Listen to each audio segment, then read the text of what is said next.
Hello everyone and welcome to the wonderful session of NEET 2024 Physics Paper Solution. So let's start with the question. तो हम देखेंगे कि NEET 2024 का paper का solution basically physics में कैसा पेपर रहा. So let's start with the first question. तो पहला question as you can see on the screen, it says that there is a bob which is wheeled in a horizontal circle. तो एक Bob है और उसको horizontal circle में घुमाया जा रहा है by means of a string with an initial speed of omega rpm. तो यहाँ पे हमें ओमेगा जो है that is initial angular speed ये given था और क्वेश्चन में बोल रहा है the tension in the string is t at that moment. जब स्पीड ओमेगा है at that moment the tension in the string that is t. और अब बोला जा रहा है if the speed becomes 2 omega then in that case tension कितना होगा, यानी जब हम ओमेगा को डबल कर दिए तो टेंशन कितना होगा, यही क्वेश्चन में बेसिकली हमें पूछा गया है.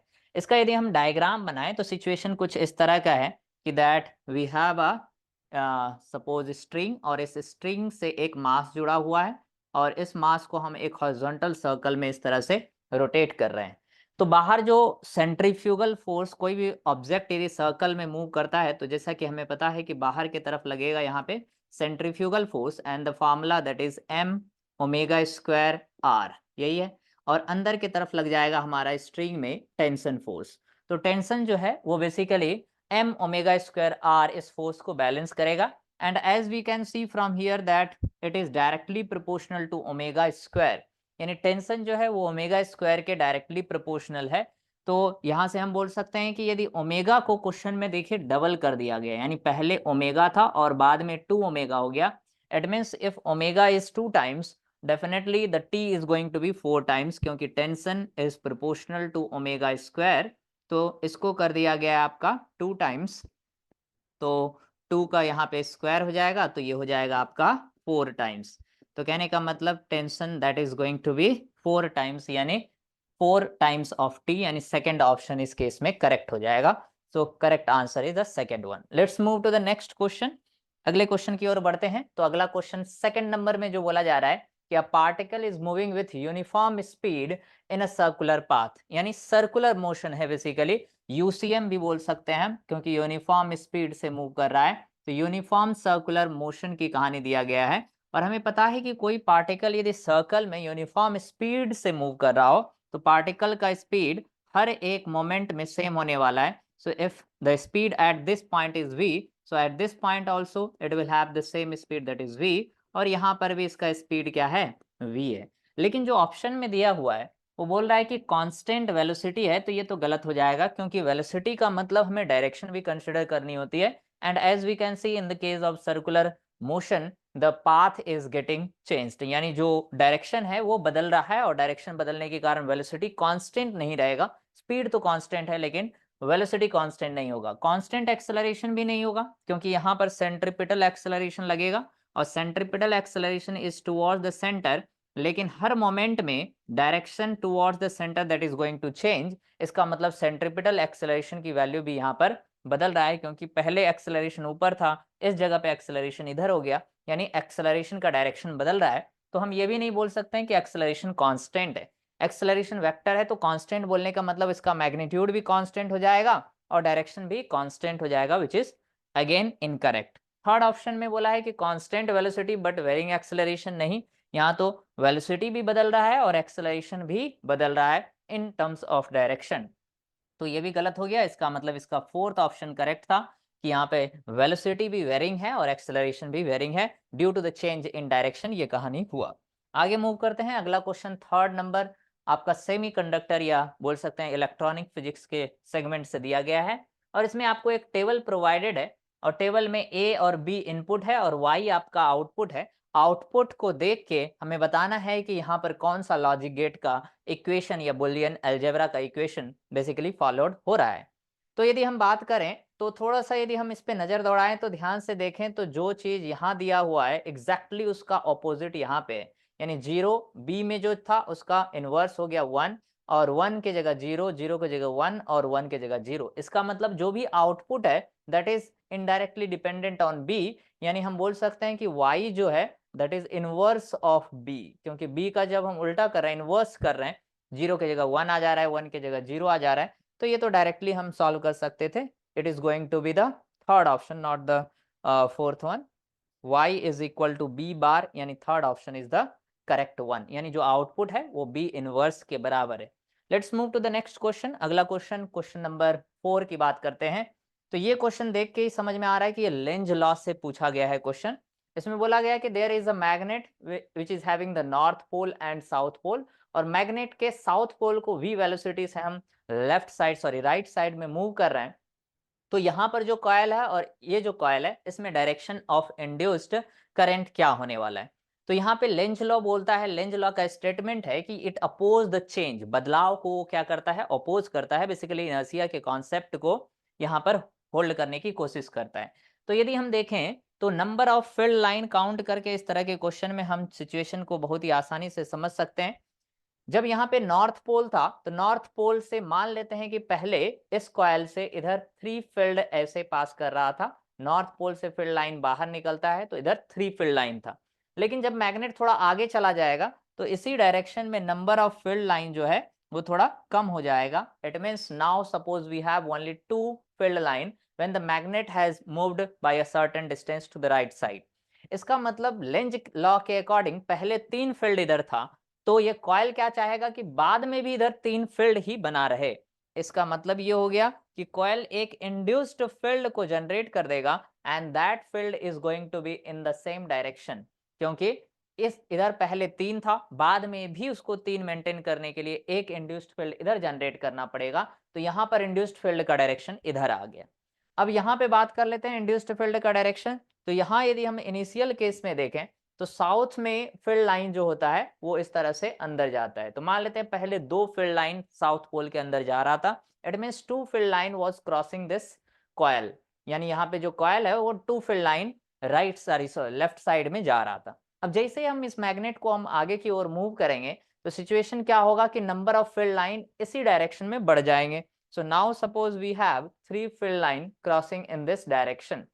मैग्नेट क्या चाहता था कि पहले इधर 2 फील्ड था, बाद में भी इधर 2 ही रहे, तो इंड्यूस्ड फील्ड जो है वो एक इंड्यूस्ड फील्ड मैग्नेट इधर जनरेट कर देगा so that to oppose the change. इसका मतलब बाद में 3 हो गया तो एक को कैंसिल करने के लिए इंड्यूस्ड फील्ड इधर हो गया। अब थोड़ा आपको ये इंड्यूस्ड फील्ड के ऊपर ध्यान देना है, यहाँ पे ये इंड्यूस्ड फील्ड है और यहाँ ये इंड्यूस्ड फील्ड है। अब इसी इंड्यूस्ड फील्ड से हम राइट हैंड थंब रूल का यूज करके direction of current basically find out कर सकते हैं। तो यहाँ पर थंब हमें इधर लेना पड़ेगा क्योंकि इंड्यूस्ड फील्ड इधर है, और यदि हम इधर की बात करें तो करंट का डायरेक्शन कुछ इस तरह से हो जाएगा, यानी current is going to move from like this A to B, इस तरह से मूव करेगा। तो करंट का डायरेक्शन हो जाएगा ए टू बी। ओके, एक पार्ट हो गया ए टू बी। दूसरे में यदि हम बात करें तो इंड्यूस्ड फील्ड लेफ्ट साइड में है, और यदि लेफ्ट साइड में है तो डायरेक्शन जो होगा वो डी से स्टार्ट होगा और डी टू सी, यानी direction of current is going to be something like this, D से सी जाएगा। तो इंड्यूस्ड फील्ड के अकॉर्डिंग डायरेक्शन हो जाएगा D to C. So it was completely और purely based on the Lenz law. तो A to B and then D to C. So the correct option is going to be the first one, A to B and D to C. Let's move to the next question. So now we have the question number 5. पांचवें question में बोला जा रहा है कि assertion और reasoning based question है। Assertion में इसमें बोला गया है कि the potential which is V, तो यहाँ बोला है कि potential at any axial point which is a 2 metre distance from the centre of a dipole which dipole moment is given to us 4 × 10⁻⁶, और उसका पोटेंशियल की वैल्यू इतना आ रहा है। तो हम क्या करेंगे, on the dipole axis potential की वैल्यू हम कैलकुलेट कर लेंगे। तो यदि हम एक डायपोल बनाए तो मान लेते हैं दिस इज द डायपोल, और डायपोल के सेंटर से हम जाएंगे कितनी दूरी पे, तो 2 मीटर की दूरी पे बोला गया है, ऑब्वियसली ऑन द एक्सिस। और हमें potential at any general point की कहानी पता होनी चाहिए। तो पोटेंशियल ऑन द एक्सिस का फॉर्मूला जो होता है that is equal to Kp/r², that is the potential on the axis of dipole.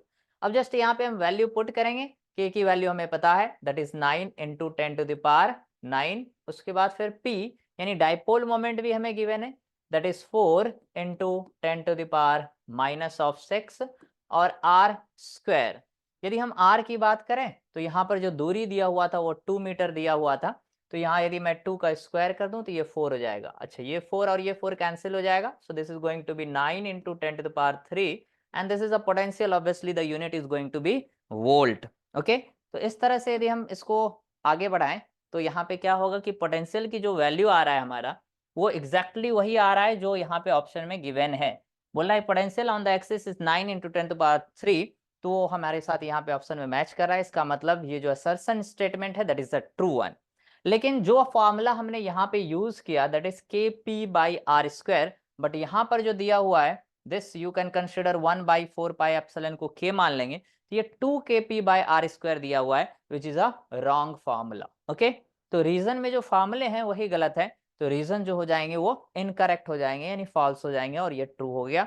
और इस प्रकार से इस क्वेश्चन का यदि हम आंसर देखें so A assertion is correct but reason is false. Okay, so let's move, तो कौन सा हो जाएगा, A is true and R is false, तो थर्ड ऑप्शन यहाँ पे करेक्ट हो जाएगा। Now let's move to the question number 6। ये match the column type question था और ये बेसिकली बोल सकते हैं मैग्नेटिज्म एंड मैटर का क्वेश्चन दिख रहा है। तो यहाँ पे बोल रहा है कि डाईमैग्नेटिक, फेरोमैग्नेटिक, पैरा और नॉन मैग्नेटिक सब्सटेंस के लिए सस्केप्टिबिलिटी की वैल्यू क्या होने वाला है। तो एज वी ऑल नो कि डाईमैग्नेटिक के लिए जो वैल्यू होता है वो नेगेटिव होता है, तो डाईमैग्नेटिक सब्सटेंस के लिए जो सस्केप्टिबिलिटी होगा वो 0 से कम और -1 के बीच में होगा, कहने का मतलब नेगेटिव और लेस देन 1 होगा। उसके बाद फेरो की बात करें तो फेरो की वैल्यू जो होता है वो वेरी मच लार्जर देन 1 होता है फेरोमैग्नेटिक सब्सटेंस के लिए सस्केप्टिबिलिटी।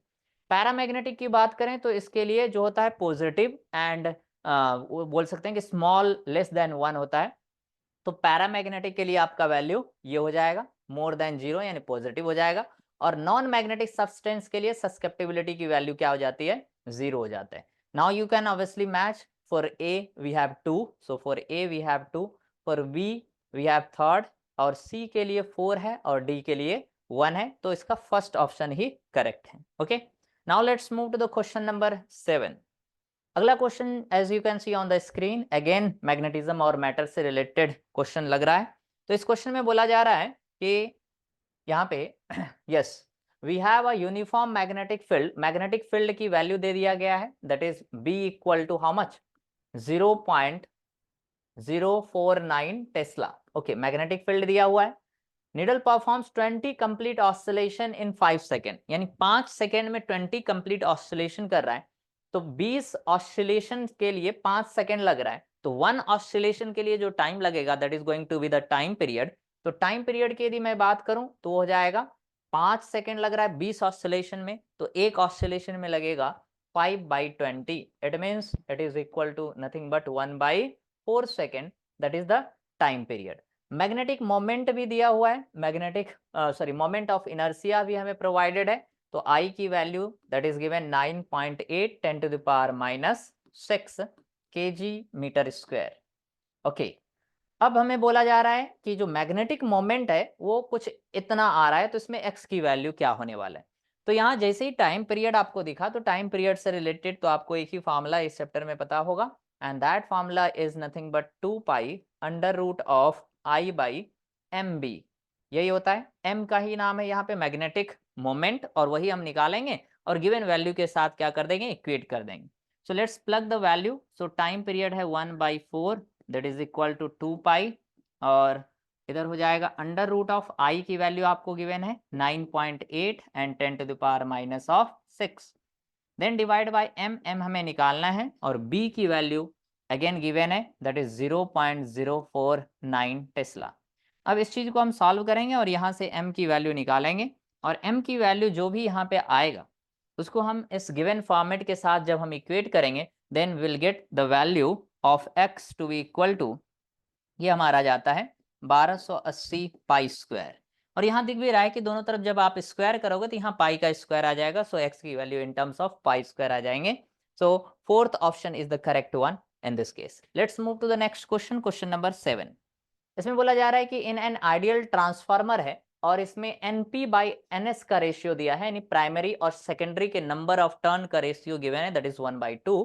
तो हमसे बोला जा रहा है सेकेंडरी और प्राइमरी के वोल्टेज का रेशियो क्या होने वाला है। तो ये तो डायरेक्ट फॉर्मूला है कि सेकेंडरी और या बोल सकते हैं कि output voltage by input voltage, secondary voltage by primary voltage, ये डायरेक्टली नंबर ऑफ टर्न पे डिपेंडेंट होता है, एंड NS/NP हो जाएगा। ओके, तो हमें VS और VP का रेशियो पूछा है, इसलिए मैंने इसको उल्टा लिखा है VS/VP, because secondary by primary का रेशियो पूछा गया है। अच्छा, यहाँ पे एनपी और एनएस 1/2 दिया है, एनएस बाई एनपी उल्टा हो जाएगा, that is going to be the 2:1। So the correct option is the second one, 2:1। Let's move to the question number 9।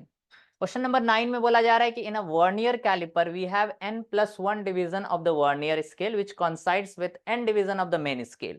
तो ये जो स्टेटमेंट है इसी से हम कुछ यहाँ कहानी लिख सकते हैं कि n+1 VSD जो है vernier scale division that is equal to n MSD main scale division के बराबर है। तो 1 VSD जो है वो किसके इक्वल हो जाएगा, that is equal to n divide upon n+1, इतना क्या, इतना MST के इक्वल हो गया।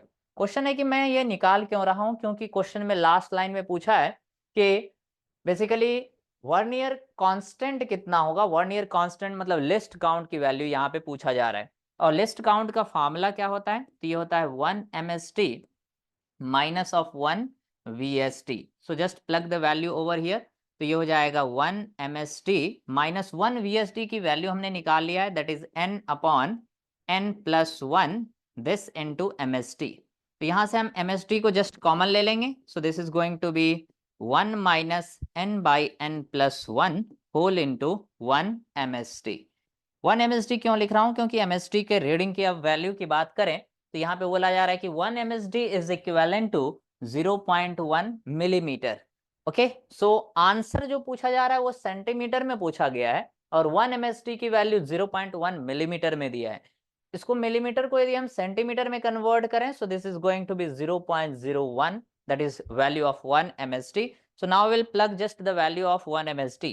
यहाँ पे यदि मैं इसको एलसीएम लेके सॉल्व करूं तो ऊपर n कैंसिल हो जाएगा and this is going to be 1 upon n+1 and this whole into 1 MSD जो है दैट इज 0.01 सेंटीमीटर। हालांकि मिलीमीटर में यदि मैं लिखता तो 0.1 मिलीमीटर था, लेकिन उसे सेंटीमीटर में कन्वर्ट किया क्योंकि आंसर हमें सेंटीमीटर में पूछा जा रहा है।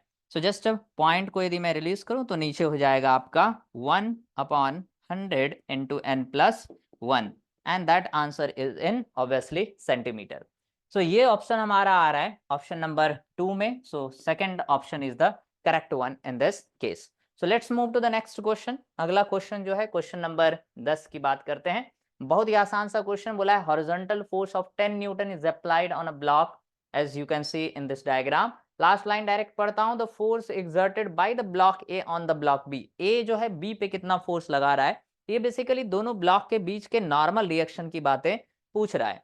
तो इस तरह के क्वेश्चन को बनाने के लिए हमें पता है कि हम सबसे पहले यहाँ पे एक्सेलरेशन निकालते हैं, और एक्सेलरेशन होता है net driving force by total moving mass. तो नेट ड्राइविंग फोर्स है यहाँ पे 10 न्यूटन, और टोटल मूविंग मास की बात करें 2 और 3 यानी 5 kg हो जाएगा। So this is going to be the 2 metre पर second square, that is the acceleration of the entire system. तो ये पूरा सिस्टम आगे की ओर इस तरह से जाएगा विथ सम एक्सेलरेशन a, जिसकी वैल्यू आ गया 2 मीटर पर सेकेंड स्क्वायर। अब किसी एक का हम यहाँ पे फ्री बॉडी डायग्राम बनाएंगे और यहाँ से उनके बीच का फोर्स निकल जाएगा। बेटर रहेगा कि हम 3 kg का फ्री बॉडी डायग्राम बनाएं। सो दिस इज द 3 kg, और इस 3 kg पे जो ए ब्लॉक है वो कितना फोर्स लगा रहा है वही पूछ रहा है। तो इस फोर्स को मैं नॉर्मल रिएक्शन बोल दे रहा हूँ, normal reaction by the block A on the block B, और इसी फोर्स के कारण ये आगे की ओर एक्सेलरेट करेगा विद द एक्सेलरेशन ए। तो यहाँ इक्वेशन लिख दूंगा मैं, net force that is equal to mass into acceleration. Net force में यहाँ एक ही फोर्स लग रहा है ब्लॉक के ऊपर, दैट इज नॉर्मल रिएक्शन। मास हो गया आपका 3 kg, और एक्सेलरेशन की वैल्यू आपने निकाला है 2, it means the normal reaction, और you can say the contact force between the block that is going to be the 6 newton. So 6 newton मतलब ऑप्शन नंबर 3 इस केस में करेक्ट हो जाएगा। Okay, so let's move to the question number 11 now. 11वां question में basically एक equation दिया हुआ है, और इस इक्वेशन को देख के लग रहा है कि ये SHM का इक्वेशन है। This is the standard format of equation of a simple harmonic motion. अब इस केस में बोल रहा है कि the amplitude and the time period of the particle is how much. बहुत ही आसान सा क्वेश्चन। एम्पलीट्यूड तो यहाँ पे हमें दिख ही रहा है कितना है, दैट इज 5। सो एम्पलीट्यूड हमारा हो जाएगा कितना, 5। Okay, you can write the amplitude with the capital A also, no problem. So amplitude है आपका कितना, 5। ओके, और यहाँ पर यूनिट दिया हुआ है मीटर, तो इसका बात का ध्यान रखना पड़ेगा कि ये 5 मीटर में आ जाएगा amplitude.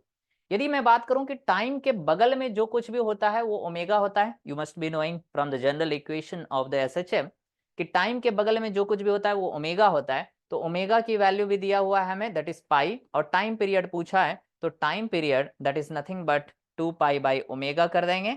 Okay, so 2 pi and then divide by omega, omega की वैल्यू गिवन है पाई, तो यहाँ से टाइम पीरियड आ जाएगा 2 सेकेंड ऑब्वियसली। ओके, तो एम्पलीट्यूड हो गया 5 मीटर और जो टाइम पीरियड ऑफ SHM है that is 2 second, so 5 meter and 2 second, it means the second option is going to be the correct one. Let's move to the next one. Now we have the question number 12 as you can see on the screen. So इस question में बोला जा रहा है कि the terminal voltage of a battery whose EMF is 10 volt, तो battery का EMF given है 10 वोल्ट और साथ ही साथ इंटरनल रेसिस्टेंस है इसका कितना 1 ओम और एक एक्सटर्नल रेसिस्टेंस है 4 ओम का, तो terminal potential difference of the battery पूछा है। इस तरह के क्वेश्चन को बनाने का सबसे सिंपल टेक्निक है कि हम सर्किट में करंट निकाल लेंगे। So this is the direction of current which is flowing in the circuit. एक ही लूप में जितने भी रेसिस्टेंस होते हैं सभी सीरीज में होते हैं और करंट का फॉर्मूला होता है V divide by R equivalent means total resistance of the circuit. यदि मैं वोल्टेज की बात करूं तो यहाँ सर्किट में 10 वोल्ट है और divide by R equivalent total, यदि मैं रेसिस्टेंस की बात करूं तो 4 + 1 यानी 5, क्योंकि एक ही लूप में जितने भी रेसिस्टेंस होते हैं सब सीरीज में जनरली माना जाता है। तो यहाँ से करंट सर्किट में आ जाएगा 2 ampere.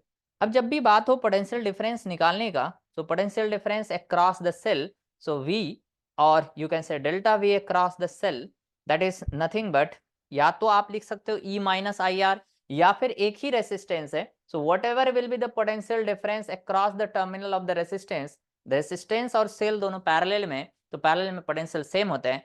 So instead of finding the potential difference in the cell, we'll find the potential difference across the external resistance, which is going to be I into capital R. Okay, so I की value आपने 2 ampere निकाल लिया है और जो external resistance है that is 4, so obviously it is going to the 8 volt and that's nothing but the potential difference across the resistance, और वही हो जाएगा terminal potential difference across the cell, क्योंकि पैरेलल में पोटेंशियल बराबर होते हैं। तो 8 वोल्ट आ रहा है, it means third option is the correct one. Now let's move to the next question. So अगला क्वेश्चन यहाँ पे है असर्शन और स्टेटमेंट बेस्ड क्वेश्चन है। फिर से स्टेटमेंट पहला जो बोला जा रहा है कि atom are electrically neutral as the contain equal number of positive and negative charge. बात तो सही बोला जा रहा है कि न्यूक्लियस में जितने प्रोटॉन होते हैं उसकी संख्या और ऑर्बिट में रिवॉल्विंग इलेक्ट्रॉन की संख्या ये जनरली क्या होते हैं, इक्वल होते हैं। So number of proton in the nucleus that is positive charge और जितने इलेक्ट्रॉन है उतना ही नेगेटिव चार्ज, तो ओवरऑल जो net charge of atom that will B electrically neutral, क्योंकि वो न्यूट्रल कंसीडर किया जाएगा। So this statement is the true one. यदि मैं बात करूं दूसरा स्टेटमेंट का, तो ये बोला है atom of each element are stable. हर एटम का एलिमेंट क्या होते हैं, स्टेबल होते हैं। अब यहाँ यदि न्यूक्लियस की बात करें तो न्यूक्लियस तो अनस्टेबल होते हैं और हर एटम स्टेबल हो ऐसा भी जरूरी नहीं है। तो यहाँ पे बोला है they emit a characteristics spectrum, they are emit and they emit characteristics spectrum. तो अगेन ये जो क्वेश्चन है ये एटॉमिक स्पेक्ट्रा से रिलेटेड है। आई होप एटॉमिक कोलिजन और एटॉमिक स्पेक्ट्रा में ये टॉपिक आपने पढ़ा होगा। तो पहला स्टेटमेंट की बात करें तो पहला स्टेटमेंट यहाँ पे सही है, बट दूसरा स्टेटमेंट की बात करें तो वो गलत हो जाएगा, क्योंकि हर एटम का एलिमेंट या a atom of each element that may not be stable, या फिर हम ऐसे बोल सकते हैं कि कैरेक्टरिस्टिक्स स्पेक्ट्रम उसका हमेशा कंटिन्यूअस जनरेट ना हो, कैरेक्टरिस्टिक्स भी जनरेट हो सकते हैं, डिसकंटिन्यूअस भी हो सकते हैं। तो ये फॉल्स स्टेटमेंट हो गया। सो इस केस में statement 1 is the correct one but statement 2 is the incorrect, it means the option 3 is the correct one. So let's move to the next question. अगला क्वेश्चन जो है क्वेश्चन नंबर 14, इसमें बोला जा रहा है कि c is the velocity of light and in the free space the correct statement about the photon, यानी बेसिकली फोटोन थ्योरी से रिलेटेड ये क्वेश्चन है, फोटोन के बारे में कहानी बोला जा रहा है। पहला जो ऑप्शन यहाँ पर गिवन है इसमें बोल रहा है कि the energy of a photon E is equal to H nu. ये तो बेसिकली फोटोन थ्योरी का पहला स्टेटमेंट है कि फोटोन की energy E equal to H nu होती है। The velocity of the photon is c, that is also correct. Photon का मतलब यहाँ लाइट हो गया और लाइट का स्पीड c यानी 3 × 10⁸ होता है मीटर पर सेकेंड में। तीसरा स्टेटमेंट देखें, momentum of the photon that is equal to H nu divide by c। ये भी बोला जा रहा है जिस रेडिएशन का जनरली जब मास नहीं होता है तो उसका मोमेंटम होता है एनर्जी बाय वेलोसिटी, यानी momentum is energy divide upon velocity. तो एनर्जी यहाँ हो गया एच न्यू और वेलोसिटी का मतलब हो जाएगा फोटोन की velocity which is equal to nothing but speed of light. तो ये स्टेटमेंट भी ट्रू है, पहला ट्रू है, दूसरा ट्रू है और तीसरा भी स्टेटमेंट ट्रू हो गया। डी की यदि बात करें तो बोल रहा है कि photon electron collision both total energy and total momentum are conserved. तो ये भी बात सही है कि कंजर्वेशन ऑफ एनर्जी और कंजर्वेशन ऑफ मोमेंटम एप्लीकेबल होता है during the collision of photon with the electron. Okay, so जो डी ऑप्शन है that is also correct. E की बात करते हैं फोटोन के बारे में, जो लास्ट स्टेटमेंट बोला जा रहा है, बोल रहा है फोटोन पोजेसेस पॉजिटिव चार्ज। ये बात तो गलत हो गया, क्योंकि फोटोन जो है लाइट है, और लाइट जनरली किसी इलेक्ट्रिकल प्लेट के बीच में डिविएट नहीं होते हैं, इसका मतलब ये न्यूट्रल होते हैं, फोटोन पे कोई इफेक्टिव चार्ज होते नहीं है। तो फोटोन का चार्ज तो जीरो होता है, उस पर कोई चार्ज नहीं होता है, तो ये फॉल्स स्टेटमेंट हो गया। तो इस क्वेश्चन में जो ए बी सी और डी है वो करेक्ट है। इसका मतलब option second will be the correct one, only A B C and D are correct. Let's move to the next question. अगला question 15 number, again match the column से बेस्ड है, लेकिन इस क्वेश्चन में आई थिंक थोड़ा सा lengthy calculation है। Question में बोला जा रहा है कि हमें मैच करना है कि जब ट्रांजिशन N2 3 से N1 2 में हुआ, यानी थर्ड ऑर्बिट से जब सेकंड ऑर्बिट में ट्रांजिशन हुआ, so in that case what is going to be the wavelength of the photon. और वेवलेंथ निकालने का जो तरीका है, वेवलेंथ यहाँ पे नैनोमीटर में पूछा गया है, तो वेवलेंथ का फार्मूला है 1 अपॉन लैम्डा, और फार्मूला था R Z square and then 1 upon N initial square minus 1 upon N final square. तो दैट इज द फार्मूला। इसको कई बार फाइनल और इधर इनिशियल भी लिख देते हैं। तो यहाँ पे बोला जा रहा है कि इस प्रोसेस में जो वेवलेंथ इमिट होगा उसकी वैल्यू क्या होगा। So you must be knowing this formula. यहाँ से ही हम वेवलेंथ की वैल्यू बेसिकली ट्रांजिशन के दौरान फाइंड करते हैं। आर का वैल्यू आपको पता होगा, that is the Rydberg constant, Z is the atomic number. इस केस में यहाँ जो बोला जा रहा है पूरा कहानी वो हाइड्रोजन एटम के लिए है, तो हाइड्रोजन के लिए जो जेड की वैल्यू हो जाएगा that is going to be the, yes, hydrogen के लिए जेड की वैल्यू हम यहाँ कितना ले लेंगे, 1 ले लेंगे, तो जेड की वैल्यू 1, केवल रेडबर्ग कांस्टेंट रखना है। और 1 बाय एन फाइनल और एन इनिशियल, यदि मैं पहले की बात करूं तो एन फाइनल 2 है और एन इनिशियल 3 है। तो ये डी एक्साइटेशन का प्रोसेस है, हायर एनर्जी स्टेट से लोअर एनर्जी स्टेट में बेसिकली इलेक्ट्रॉन का ट्रांजिशन हो रहा है, और इस केस में वेवलेंथ हमें फाइंड करनी है। अब हर केस में हमें वैल्यू निकालनी है नैनोमीटर में, सो जस्ट हम या तो वैल्यू निकाल के देख सकते हैं, या फिर आप ऑर्बिट के ट्रांजिशन से कितना गैप आ रहा है उसके अकॉर्डिंग आप वैल्यू को कैलकुलेट करके यहाँ पे अरेंज कर सकते हैं। तो थोड़ा सा लेंदी कैलकुलेशन है, but you already know the formula, it will take some time. तो इसमें जो आएगा सेकंड ऑप्शन करेक्ट आएगा। सेकंड कहने का मतलब फर्स्ट के लिए, ए के लिए थर्ड ऑप्शन यहाँ पे करेक्ट हो जाएगा। उसके बाद बी के लिए फोर्थ करेक्ट हो जाएगा। सो बी के लिए फोर्थ करेक्ट हो जाएगा जब इस फॉर्मूले को यूज करके हम ट्रांजिशन के अकॉर्डिंग जब वैल्यू वेवलेंथ का नैनोमीटर में निकालेंगे। So now let's move to the question number 16। अगला जो क्वेश्चन बोला जा रहा है, इस क्वेश्चन में कहानी बोल रहा है कि tightly wound, basically magnetic field से रिलेटेड क्वेश्चन है। 100 नंबर ऑफ टर्न है कॉइल के ऊपर, as you can see this is the total number of turn given. Radius of the coil that is given 10 centimetre में है, इस बात का ध्यान रखना है। और करंट जो कॉइल में फ्लो कर रहा है that is 7 ampere. Magnetic field at the centre जो है वो हमें निकालना है, और परमिएबिलिटी की वैल्यू दिया हुआ है, यानी मैग्नेटिक फील्ड की बेसिकली वैल्यू निकालनी है। बहुत ही आसान सा क्वेश्चन है। तो यहाँ बोल रहा है कि इस तरह से नंबर ऑफ टर्न है, और इसमें कुछ ना कुछ करंट सर्किट में फ्लो कर रहा है सर्कुलर टर्न में। तो सर्कुलर करंट कैरिंग कंडक्टर है, रेडियस आपको प्रोवाइडेड है, और सेंटर पे मैग्नेटिक फील्ड की वैल्यू पूछा जा रहा है। So this is again a formula based question. तो magnetic field at the centre that is nothing but mu naught I by 2r, ये फार्मूला होता है। So mu naught I by 2r, but याद रखेंगे नंबर ऑफ टर्न से हमें multiply करना बहुत ही जरूरी है, क्योंकि इस क्वेश्चन में नंबर ऑफ टर्न भी गिवन है। यदि मैं वैल्यू को प्लग करूं यहाँ से, तो म्यू नॉट की वैल्यू होता है 4 pi into 10 to the power minus 7। Current की वैल्यू बात करूं तो 7 एम्पियर है। नंबर ऑफ टर्न यदि बात करें तो 100 है, डिवाइड अपॉन 2, और आर यानी रेडियस की बात करूं तो यहाँ पर है 10 सेंटीमीटर, मीटर में बदलनी पड़ेगी, इट मीन 0.1 मीटर है। यहाँ से सिंपल कैलकुलेशन करेंगे and this value is going to be the 4.4 into 10 to the power minus 3 tesla आएगा, और इसको हम लिख सकते हैं 4.4 milli tesla. 10 to power minus 3 है, तो इतना मिली टेस्ला हो जाएगा आपका magnetic field at the centre of the coil. Let's move to the next question, question number 17। Again ये इलेक्ट्रॉनिक से क्वेश्चन पूछा गया है, electronic part of the semiconductor, you can consider it. तो इसमें बोला जा रहा है कि डिजिटल सर्किट आपको एक प्रोवाइडेड है, और इस सर्किट में आउटपुट क्या होगा। तो एक तो तरीका है कि इस तरह के क्वेश्चन ना आए तो ए और बी की वैल्यू को कुछ मान लेते हैं, और उसके अकॉर्डिंग हम बेसिकली आउटपुट को देखते हैं और आउटपुट को देख के हम जज करते हैं कि कौन सा गेट होगा, बट वो बहुत ही लेंदी प्रोसेस हो जाएगा। इस तरह के क्वेश्चन के लिए हम डायरेक्टली इक्वेशन से सॉल्व कर सकते हैं। पहला यदि गेट की बात करूं तो ये नैंड गेट है और ये बाइफरगेट कर दिया गया है। बाइफरगेट करने का मतलब हो गया ये ए हो गया और ये भी ए हो जाएगा, दोनों इनपुट सेम है। तो ये पहले इसको मल्टीप्लाई करेगा यानी ए इंटू ए एंड गेट, और नॉट जो सिंबल है वो इसका इन्वर्स कर देगा। यदि मैं ए इंटू ए की बात करूं तो ए इंटू ए ही होता है, तो ये ए बार आ जाएगा यहाँ से। उसी तरह इधर से भी बात करूं तो ये बाइफरगेट कर दिया गया है, दोनों सेम इनपुट है बी और बी, और गेट है तो ये हो जाएगा बी प्लस बी और उसके बाद इसका होल इनवर्स क्योंकि नॉट है। b प्लस बी बी ही होता है तो ये b बार हो जाएगा। तो कहने का मतलब इस गेट के लिए इनपुट हो गया a बार और b बार, फिर से ये ऐड कर देगा तो ये हो जाएगा a bar plus of b bar, और आगे एक बबल लगा हुआ है, it means it is going to be the whole inverse and that is nothing but the final output y। अब यहाँ पर एक फॉर्मूला लगाना पड़ता है and that is nothing but De Morgan's law. De Morgan's law क्या बोलता है, यदि प्लस है तो वो इनटू में बदल जाता है और जो होल बार होता है वो इंडिविजुअल बार में टूट जाता है। तो इसकी यदि मैं बात करूं यहाँ पे तो ये हो जाएगा ए बार पहले से था और होल बार एक बार और टूट गया तो डबल बार हो जाएगा, और यहाँ भी बी बार पहले से था और होल बार जब टूटेगा दैट इज बी डबल बार, और साथ ही साथ प्लस बदल गया किसमें, मल्टीप्लीकेशन में, and this is nothing but A into B, और ये a इंटू बी देख के ही पता चल रहा है this is nothing but the AND gate. So fourth option is going to be the correct one. This circuit is representing और this circuit is equivalent to a AND gate, so fourth option is the correct one.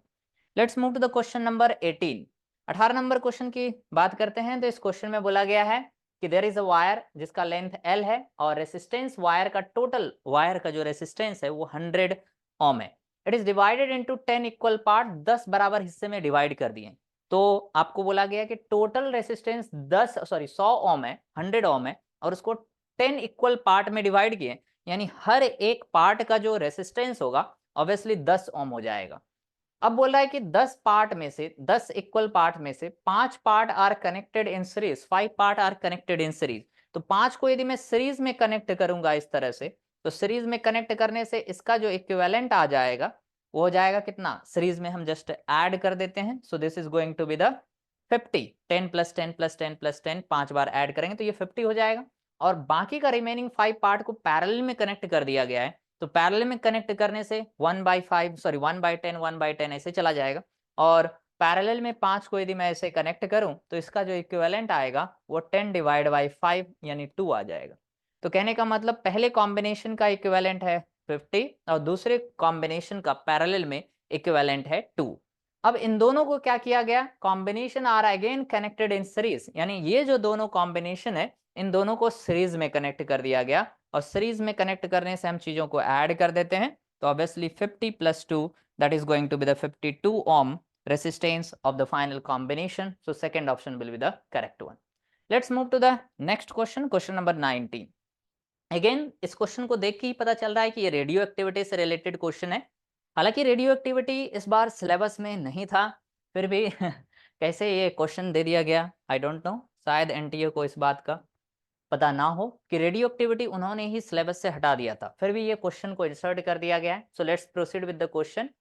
Question बोल रहा है कि एक element है जिसका atomic number है 82 और 290 इसका बेसिकली मास नंबर है, और सीरीज में अल्फा बीटा और पॉजिट्रॉन बोल सकते हैं, बीटा पॉजिटिव बीटा नेगेटिव इस तरह से पार्टिकल इमिट हो रहे हैं न्यूक्लियस से, रेडियो एक्टिव फिनोमेना है। तो फाइनल जो एलिमेंट है Q उसका बेसिकली मास नंबर और एटॉमिक नंबर हमसे पूछा गया है।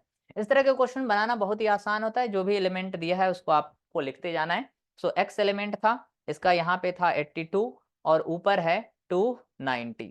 इसमें से सबसे पहले अल्फा इमिट हुआ है, अल्फा का मतलब हो जाता है 2 हीलियम 4, इसको बोलते हैं ट्वाइस चार्ज्ड हीलियम एटम और डबली चार्ज्ड हीलियम एटम। तो हीलियम इमिट हुआ है, और हीलियम यदि इमिट हुआ तो ऑब्वियसली 2 एटॉमिक नंबर घट जाएगा। सो एटॉमिक नंबर यहाँ 80 हो जाएगा, जो नया एलिमेंट बना है उसको हम Y बोल रहे हैं, तो नीचे एटॉमिक नंबर 80 हो गया, और मास नंबर में 4 की कमी हो जाएगा, यानी this is going to be the 286, यानी इसमें 290 में से 4 कम कर देंगे, ये 4 को कम करेंगे तो ये आ जाएगा 286, that is the Y element. उसके बाद फिर E पॉजिटिव इमिट हो रहा है, E positive is nothing but the positron बोलते हैं, या बीटा पॉजिटिव पार्टिकल भी इसको कई बार बोलते हैं। अब इस तरह के पार्टिकल को लिखने का तरीका क्या होता है, प्लस है तो नीचे चार्ज लिखते हैं +1, और ऊपर मास जो होता है, इलेक्ट्रॉन का मास प्रोटॉन की तुलना में 0 माना जाता है। सो ऊपर कोई चेंज नहीं होगा, यानी 0। तो अगेन यहाँ से 1 को कम कर देना है नीचे, तो अगला जो एलिमेंट है दैट इज Z, उसमें जो आ जाएगा वो हो जाएगा 79 नीचे, क्योंकि एक कम हो जाएगा। और साथ में ऊपर की यदि मैं बात करूं तो ऊपर कोई चेंज नहीं होगा, यानी 286 ही रहेगा। सीरीज में फिर अगला जो पार्टिकल है that is beta negative. Beta negative एक इलेक्ट्रॉन के जैसा माना जाता है, तो नीचे -1 है और ऊपर मास में कोई चेंज नहीं होता। तो इस बार -1 यदि हम करेंगे तो ये बढ़ जाएगा एक, यानी जो नया एलिमेंट P बनेगा वो अगेन 80 हो जाएगा, क्योंकि यहाँ पे -1 की बात हो रही है। क्वेश्चन को यदि हम बैलेंस करने की कोशिश करें तो 80 - 1 दैट इज इक्वल टू 79। मास में कोई चेंज नहीं होगा क्योंकि मास नंबर तो 0 है, तो ये 286 ही कंटिन्यू रहेगा। लास्ट स्टेप में यदि बात करें तो ई नेगेटिव यानी इलेक्ट्रॉन की चर्चा हो रही है। तो इलेक्ट्रॉन को फिर इमिट करना है, तो -1 इसका चार्ज की वैल्यू और मास में कोई परिवर्तन नहीं होगा। अब यदि मैं नीचे -1 की बात करूं तो ये एक और बढ़ जाएगा, तो दिस इज नथिंग बट यहाँ पे हो जाएगा आपका 81, और जो फाइनल एलिमेंट बना उसके मास में कोई परिवर्तन नहीं होगा, दैट इज 286। तो नीचे आ रहा है 81 और ऊपर आ रहा है आपका कितना, 286। तो नीचे एटॉमिक नंबर 81 और मास नंबर है 286, दैट्स द फाइनल आंसर, जो कि फोर्थ ऑप्शन में हमें मैच करता हुआ दिख रहा है। So fourth option is the correct one in this case. Let's move to the question number 20 में बोला जा रहा है कि maximum elongation of a steel wire is 1 metre length. अच्छा, एक वायर है जिसका लेंथ दे दिया है 1 मीटर, और इलास्टिक लिमिट, और यानी elastic limit and Young's modulus are also given to us. तो ये वैल्यू दिया है इलास्टिक लिमिट का और ये वैल्यू गिवन है यंग्स मॉडुलस का, और हमसे पूछा जा रहा है कि मैक्सिमम इलोंगेशन क्या होगा। तो इलोंगेशन का यदि मैं वैल्यू की बात करूं तो इलोंगेशन का जो फार्मूला होता है वो होता है FL/AY, FL divide by AY। अब ये जो फोर्स डिवाइड अपॉन एरिया है ये बेसिकली ही इलास्टिक लिमिट कहलाता है, यानी ये बेसिकली प्रेशर के जैसा कार्य करता है, फोर्स अपॉन एरिया। सो इसकी वैल्यू हमें प्रोवाइडेड है फोर्स अपॉन एरिया का 8 × 10⁸ न्यूटन पर मीटर स्क्वायर। लेंथ की यदि बात करूं तो ये 1 मीटर प्रोवाइडेड है, divide by Young's modulus of the material is given, that is 2 × 10⁻11। अब इसको यहाँ से यदि मैं सॉल्व करूं तो 2 और ये 8 कैंसिल होकर आपका इधर 4 हो जाएगा, और ये जब ऊपर जाएगा पावर 10⁻³ मीटर आ जाएगा। इसको यदि मैं मिलीमीटर में लिखूं सो this is nothing but your 4 millimetre. Okay, क्योंकि मीटर है तो मिलीमीटर में कन्वर्ट करने से 10⁻³ कैंसिल हो जाएगा। So first option is the correct one in this case. Okay, let's proceed to the question number 21 में बोला जा रहा है कि again we have the monochromatic source in a Young's double slit experiment replaced with white light. यानी monochromatic generally हम जो YDSE पढ़ते हैं यंग्स डबल स्लिट एक्सपेरिमेंट, उसमें यदि हम मोनोक्रोमेटिक को हटा के यानी सिंगल वेवलेंथ वाले लाइट को हटा के यदि वहां पर हम कलर्ड यानी व्हाइट कलर की लाइट जिसमें 7 कलर का मिक्सचर होता है उसको यदि हम इंसर्ट कर दें तो फ्रिंज का पैटर्न में क्या इफेक्ट होगा। तो इसको हमें, आपको ये कहानी ऑलरेडी याद होगा, इसको बोलते हैं YDSE विथ व्हाइट लाइट। तो व्हाइट लाइट यदि यहाँ से इंसर्ट किया गया इन केस ऑफ YDSE यानी यंग्स डबल स्लिट एक्सपेरिमेंट, तो व्हाइट लाइट में जो सेंट्रल फ्रिंज होता है उस पर कोई फर्क नहीं पड़ता है। सो सेंट्रल ब्राइट जो है वो व्हाइट कलर का ही रहता है। So central bright is going to be the white, और रेस्ट ऑफ द फ्रिंज यानी first bright, second bright, third bright, इन सब में कलर्ड फ्रिंज हमें प्राप्त होता है। तो यहां से हम बोल सकते हैं कि इस केस में क्या होगा, सेंट्रल ब्राइट पे कोई फर्क नहीं पड़ेगा, but the other fringes are going to be the coloured one. तो जो कि यहाँ पे हमें थर्ड ऑप्शन में लिखा हुआ दिख रहा है, there will be a central bright white fringe, यानी सेंट्रल ब्राइट पे व्हाइट ही बनेगा, बाकी सभी फ्रिंज क्या होगा, surrounded by few coloured fringe, यानी अदर फ्रिंज जो होगा वो कलर्ड फ्रिंज हो जाएगा। So third option is the correct one in this case. तो थ्योरेटिकल क्वेश्चन था ये। Let's move to the question number 22। इसमें बोला जा रहा है कि at any instant of time the displacement of the particle is given by, so we are provided with the displacement equation. Displacement को मैं x मान लेता हूं, so that is nothing but 2t minus of 1। अब इसमें हमें बोला जा रहा है कि यदि हम फोर्स लगाया कितना 5 न्यूटन तो पावर क्या होगा, इंस्टेंटेनियस पावर की चर्चा हो रही। तो पावर इक्वल टू होता है force into velocity. So power is nothing but force into velocity. Force तो हमें पता है 5 न्यूटन, वेलोसिटी हम यहां से निकाल लेंगे। इसको यदि मैं डिफरेंशिएट करूं तो वेलोसिटी बन जाएगा 2 का डिफरेंशिएशन यहाँ पे 2 आ जाएगा, यानी velocity is going to be the 2 metre पर second. Let's plug the value over here. Force है आपका 5 न्यूटन और वेलोसिटी है आपका 2 मीटर पर second. Power is going to be the 10 watt, okay, SI unit में ऑब्वियसली। सो पावर जो है वो 10 हो जाएगा। So first option is the correct one in this case. Now let's proceed to the question number 23। इसमें बोला जा रहा है consider the following statement A and B and identify the correct statement. तो आपको यहाँ पर कुछ एक्सिस दे दिया गया है, वाई एक्सिस पर करंट की बात बोला जा रहा है और एक्स एक्सिस पर वोल्टेज की बात बोला जा रहा है। जब भी वाई एक्सिस पर करंट और एक्स एक्सिस पर वोल्टेज की बात बोलता है तो इसे बेसिकली हम क्या बोलते हैं, IV कैरेक्टरिस्टिक्स बोलते हैं, यानी करंट वर्सेस वोल्टेज का ग्राफ पूछा जा रहा है। तो पहला जो ऑप्शन दिया हुआ है उसमें बोल रहा है कि सोलर सेल के लिए IV कैरेक्टरिस्टिक्स जो होगा that lies in the fourth quadrant. ये बात तो सही बोल रहा है, यदि सोलर सेल आ गया और सोलर सेल में आपने पढ़ा होगा कि वाई एक्सिस पर करंट, एक्स एक्सिस पर वोल्टेज, और जो ग्राफ होता है वो कुछ इस तरह का बनता है। So this is the open circuit voltage and this is called short circuit current. So this is known as VOS, open circuit voltage, and this is short circuit current IS, okay. और जो graph हमने draw किया है that is in the fourth quadrant. तो पहला जो statement है वही सही बोला जा रहा है यहाँ पे। सो जस्ट ग्राफ से बेस्ड क्वेश्चन था, for first option is the correct one. Let's proceed to the next question. अगला जो क्वेश्चन है 24th में बोला जा रहा है कि टू बॉडीज है A और B, सेम मास है, undergo a completely inelastic collision. जब शब्द इनइलास्टिक आ जाते हैं, कंप्लीटली इनइलास्टिक, इसका मतलब कोलिजन के बाद चीजें जो है वो स्टिक हो जाती है। The two body will stick together after the collision.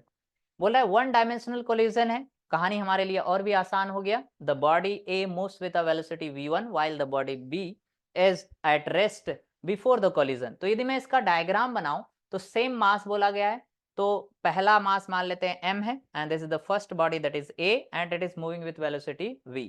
दूसरा बॉडी जो है उसका भी मास m है but it is at rest, तो इसका वेलोसिटी हो जाएगा 0। सो this is the initial situation.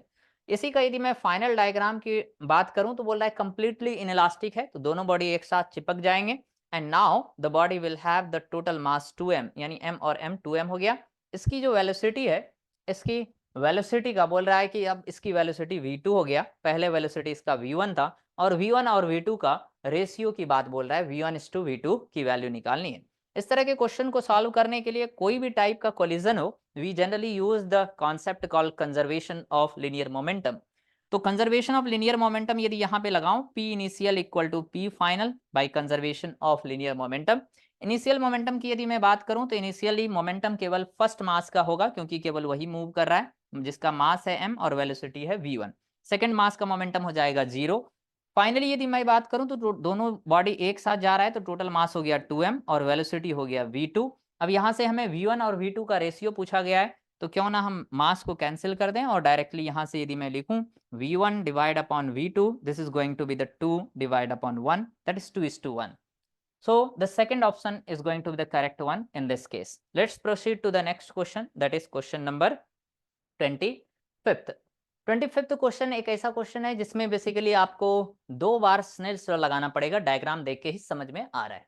तो इसमें बोला जा रहा है कि there is a prism and the angle of the prism as you can see that is nothing but 90 degree. Angle of prism यहाँ 90 डिग्री है, यानी R1 प्लस R2 की वैल्यू आप 90 ले सकते हैं, क्योंकि R1 प्लस R2 A के बराबर होता है।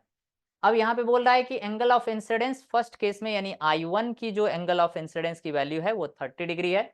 यहाँ पर आप R1 मान सकते हैं, this angle is R2, and जो I2 की वैल्यू है that is equal to 90 degree, okay.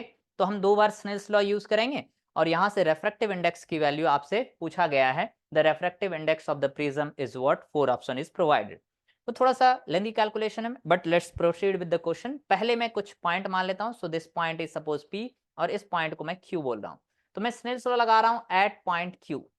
यदि मैं Q को डायरेक्टली भी लिखूं ना, तो ये क्रिटिकल एंगल के कॉन्सेप्ट से आप डायरेक्ट लिख सकते हैं Q पॉइंट का, क्योंकि यहाँ पर ये वाला एंगल 90 हो गया रिफ्रेक्टेड रे, और एंगल ऑफ इंसिडेंस जो है Q पॉइंट पे ये R2 है, तो हमें पता है कि ये क्रिटिकल एंगल बन जाएगा।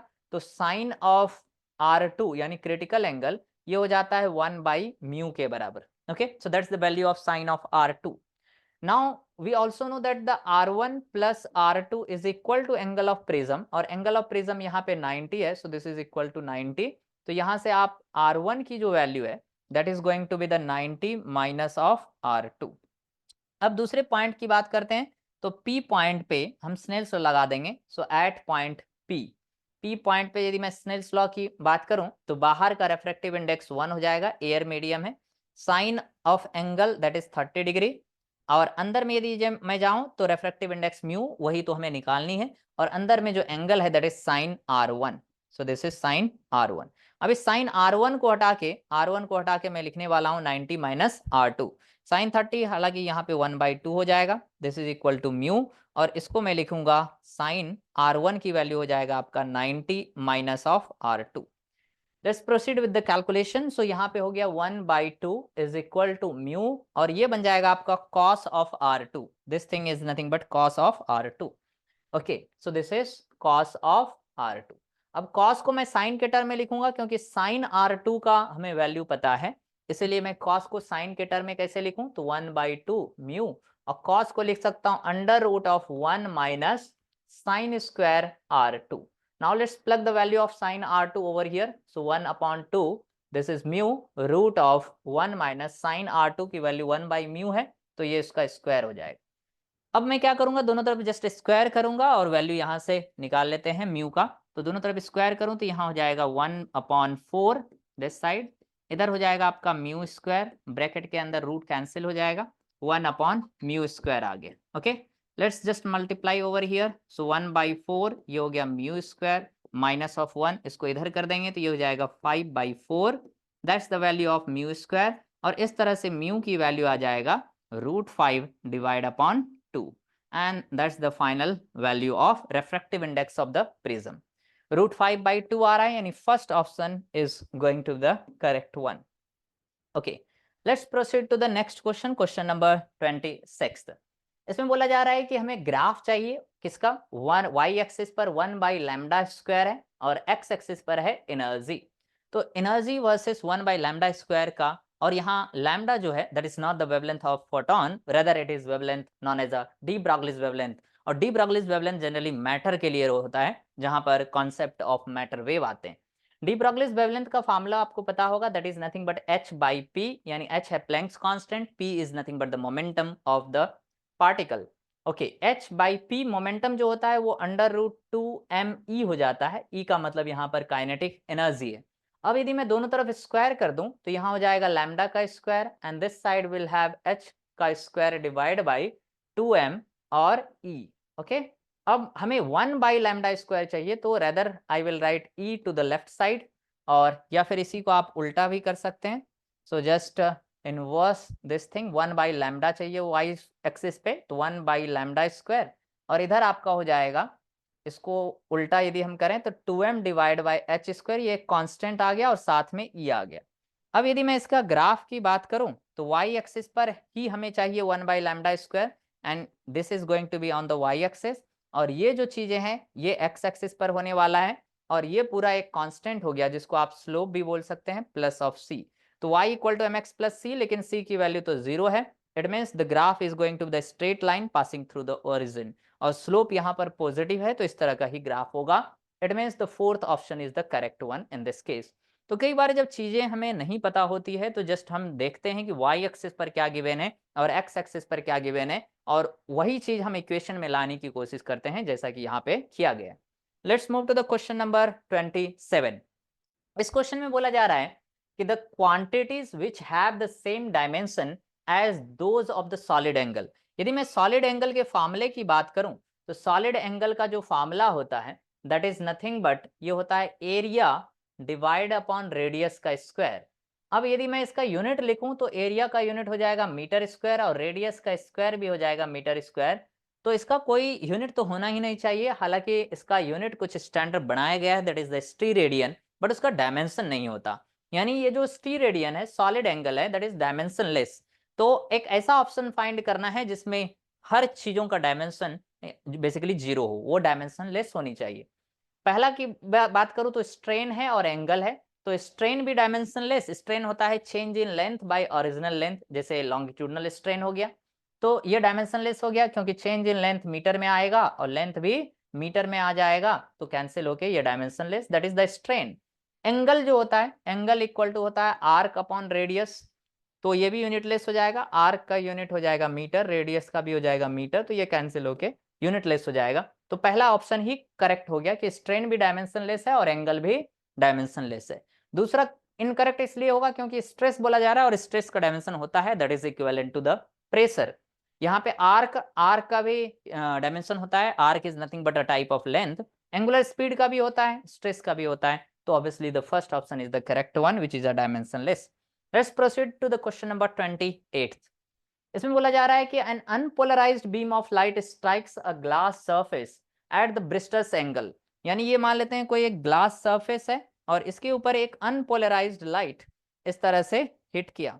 तो बोला जा रहा है कि यहाँ पर जो रिफ्लेक्टेड रे है और जो रिफ्रैक्टेड रे है, आपको पता होगा ये एंगल को यदि मैं ब्रिस्टल्स एंगल बोलूं या फिर इसी का नाम होता है angle of polarisation, so at that moment ये जो रिफ्लेक्टेड लाइट होता है ये प्लेन पोलराइज्ड होता है और ये जो होता है ये पार्शियली पोलराइज्ड होता है। ओके, इसमें सभी लाइट पोलराइज्ड नहीं होते हैं, तो refracted ray is partially polarised but the reflected light is completely polarised. तो यहाँ पे ऑप्शन की बात करो तो फोर्थ ऑप्शन करेक्ट हो जाएगा, the reflected light will be completely polarised but the refracted light will be partially polarised. और ये आपने ब्रिस्टर्स लॉ बोल के कहानी पढ़ा होगा। So fourth option is the correct one in this case. Let's proceed to the question number 29th. 29 में बोला जा रहा है कहानी कि the moment of inertia of a thin rod about an axis passing through its midpoint and perpendicular to the rod that is given to us. Moment of inertia हमें provided है CGS system में और length of the rod पूछा है और mass हमें given है। आपको ऑलरेडी पता होगा कि यदि कोई एक thin rod है इस तरह का और इसके सेंटर ऑफ मास से पास करते हुए एक्सिस के अबाउट यदि मोमेंट ऑफ इनर्शिया हम निकालें यहाँ पे and the axis is passing through और the centre of mass and perpendicular to its length, तो इसका मोमेंट ऑफ इनर्शिया का फॉर्मूला होता है ml² / 2l। तो जस्ट हमें वैल्यू यहाँ पे प्लग करनी है और लेंथ की वैल्यू हमें यहाँ से निकालनी है। Moment of inertia as you can see that is given to us 2400, mass भी गिवन है that is 400, length square length निकालनी है और नीचे है 2l आपका। ओके, तो यहाँ से आप 2 जीरो ये कैंसिल कर सकते हैं, 4 से इसको यदि मैं कैंसिल करूँ 6 हो जाएगा और इसको यदि मैं मल्टीप्लाई करूँ 6 इंटू 12 तो ये आपका 72 के आसपास आ जाएगा और यहाँ से हम लेंथ की वैल्यू कैलकुलेट कर लेंगे and this value is going to be nothing but 8.5। आप देखेंगे तो ये वैल्यू जो रूट्स ऑफ 72 आएगा, 72 जो है वो 72 is nothing but in between 8 का स्क्वायर 64 है और दूसरा आपका 9 का स्क्वायर 81 है, तो 8 के स्क्वायर और 9 के स्क्वायर के बीच में है। So like that you can basically predict the which value is the correct one in this case. So first option is the correct one that is 8.5। Let's proceed to the next question, question number 30। 30 number question की चर्चा करते हैं। इस question में बोला जा रहा है कि a thin flat circular disc whose radius is 4.5 centimetre is placed gently over the surface of water। तो मान लेते हैं ये वाटर का सरफेस है और इसके सरफेस के ऊपर बेसिकली एक डिस्क को इस तरह से रख दिया गया है। So this is the disc on the surface of water. अब जैसे ही हम डिस्क के सरफेस पे या किसी लिक्विड के सरफेस पे इस तरह से डिस्क को रखेंगे तो obviously the disc will try to float और it will try to sink little bit down. अब इसको बचाने वाला जो फोर्स होता है वो सरफेस टेंशन फोर्स होता है जो कुछ इस तरह से लगते हैं एंड सरफेस टेंशन का यहाँ पे जस्ट फॉर्मूला यूज करेंगे। Surface tension is nothing but force per unit length और यहाँ से यदि मैं बात करूँ सरफेस टेंशन फोर्स की तो हमसे फोर्स ही पूछा गया था तो ये सरफेस टेंशन इनटू लेंथ हो जाएगा। सरफेस टेंशन टी है और लेंथ की बात करूं तो ये सर्कुलर है, सर्कल का रेडियस मान लेते हैं, डिस्क का रेडियस आर है, तो टोटल लेंथ यहाँ पे 2 पाई आर लेना पड़ जाएगा। So length is going to be equivalent to 2 pi r. Now just we need to plug the value over here. Surface tension की वैल्यू दिया हुआ है दैट इज 0.07 और 2 और यहाँ पे पाई यदि आप थोड़ा सा चालाकी करें तो ये 22/7 हो जाएगा। जब भी कैलकुलेशन में ऊपर 7 आ रहा हो और साथ में पाई का मल्टीप्लिकेशन हो, so instead of putting the value in terms of 3.14 we should plug the value in terms of 22/7। और r की यदि मैं वैल्यू की बात करूं तो रेडियस आपको प्रोवाइडेड है 4.5 सेंटीमीटर, आपको इसे मीटर में कन्वर्ट करनी होगी। सो 4.5 डिवाइड अपॉन 100 और इस कैलकुलेशन को सिंपली यहाँ से 7 कैंसिल हो जाएगा आपका। बहुत ही सिंपल सा कैलकुलेशन है और इसको कैलकुलेट करने के बाद आपकी जो वैल्यू आने वाला है दैट इज 19.8। क्या ये 4.5 और 2 से मल्टीप्लाई करेंगे तो कुछ इस तरह का आ जाएगा और इंटू 10⁻³ भी आएगा क्योंकि ये 100 और नीचे एक और 100 4 हो जाएगा। तो यहाँ से हम इसको बोल सकते हैं 19.8 मिली न्यूटन, क्योंकि फोर्स है और -3 को गायब करना है तो ये मिली न्यूटन हो जाएगा। It means the first option is the correct one in this case. Let's proceed to the next question. अगला क्वेश्चन, क्वेश्चन नंबर 31 स्क्रीन पे है। इसमें बोला जा रहा है कि the thermodynamic system is taken through the cyclic process ABCD। आपको पीवी का डायग्राम दिया है, यानी प्रेशर वर्सेस वॉल्यूम का एक ग्राफ प्रोवाइडेड है, और इस ग्राफ में पूछा जा रहा है कि work done in the process while it is following the path B2C path में वर्क डन क्या है। तो हमें केवल B2C पाथ पे फोकस करनी है। And as you can see B2C is a process in which the volume is constant, यानी ये आइसोकोरिक प्रोसेस है। और आइसोकोरिक प्रोसेस में वर्क डन जो होगा वो 0 होगा, क्योंकि वर्क का जो फॉर्मूला होता है वो होता है इंटीग्रेशन P/dV, और dV यानी डिफरेंस इन वॉल्यूम 0 हो जाएगा, क्योंकि volume while the process B2C that is constant, इसलिए वर्क डन इस केस में क्या आ जाएगा 0। तो बहुत ही आसान सा क्वेश्चन था, जस्ट प्रोसेस बेस्ड क्वेश्चन था, यानी आइसोकोरिक प्रोसेस में वर्क डन है 0। Let's move to the next question, question number 32। Rolling based question है, रोलिंग के फिनोमेना पे आधारित ये क्वेश्चन बोल रहा है कि a wheel is there in the block cart and it is rolling on a level road as shown in the given figure. It is in its linear speed is provided that is v, यानी इसका centre का linear speed यानी centre of mass का जो linear speed है that is the v। अब इसमें पूछा जा रहा है which of the following option is correct about the point p and q। So we already know the point which is on the ground that has the velocity equal to 0, और जो top most point होते हैं उसका जो velocity होता है वो double होता है दैट इज 2v, और सेंटर की जो वेलोसिटी है वो v है। अब यहाँ पे यदि मैं हर ऑप्शन को रीड करने की कोशिश करूं तो पहला ऑप्शन बोल रहा है point P moves slower then the point Q। नहीं, बात तो गलत है।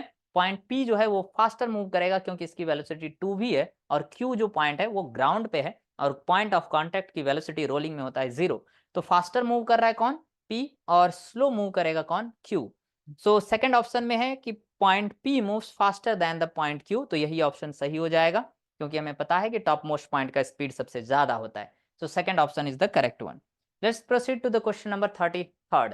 इसमें बोला जा रहा है कि the mass of the planet is 1/10 that of the earth, यानी एक planet है जिसका मास अर्थ की तुलना में 1/10 है। ओके, आगे बोला जा रहा है कि उसका जो डायमीटर है that is half that of the अर्थ, यानी उसका डायमीटर अर्थ की तुलना में आधा हो गया। ओके, सो ऑब्वियसली डायमीटर यदि आधा है तो उसका रेडियस भी अर्थ की तुलना में आधा हो जाएगा। The acceleration due to gravity on that planet क्या होगा, यही हमसे पूछा गया है। तो एक्सेलरेशन ड्यू टू ग्रेविटी का यदि मैं जनरल फार्मूला लिखूं on the surface of any planet, तो ये होता है gm/r²। Okay, that is the formula of acceleration due to gravity. अब बोल रहा है कि प्लैनेट का जो मास है ये 1/10 है, और जो रेडियस है वो हाफ है अर्थ की तुलना में। तो हाफ मतलब 1/2 टाइम्स हो जाएगा, और 1/2 का स्क्वायर करेंगे तो ये 4 हो जाएगा बेसिकली। अब इसको यदि मैं कैलकुलेट करूं तो ये 1/10 यानी नीचे आ जाएगा, और 2 का स्क्वायर 4 यानी ये ऊपर चला जाएगा। So this is nothing but 0.4 times हो जाएगा एक्सेलरेशन ड्यू टू ग्रेविटी, यानी acceleration due to gravity on the surface of the planet that is going to be 0.4 times that of the earth. तो यदि इतना टाइम्स हो जाएगा acceleration due to gravity, तो actual value क्या होगा? तो acceleration due to gravity for the planet that will be 0.4 times acceleration due to gravity on the surface of अर्थ। और सरफेस ऑफ अर्थ के सरफेस पे जो एक्सेलरेशन ड्यू टू ग्रेविटी होते हैं वो होते हैं 9.8। अब जस्ट इसको हम मल्टीप्लाई करेंगे और ये वैल्यू आ जाएगा 3.92 मीटर पर second square. So on that planet the acceleration due to gravity is going to be the 3.92 meter per second square. It means the fourth option is the correct one. Okay, so let's move to the next question, that is 34th.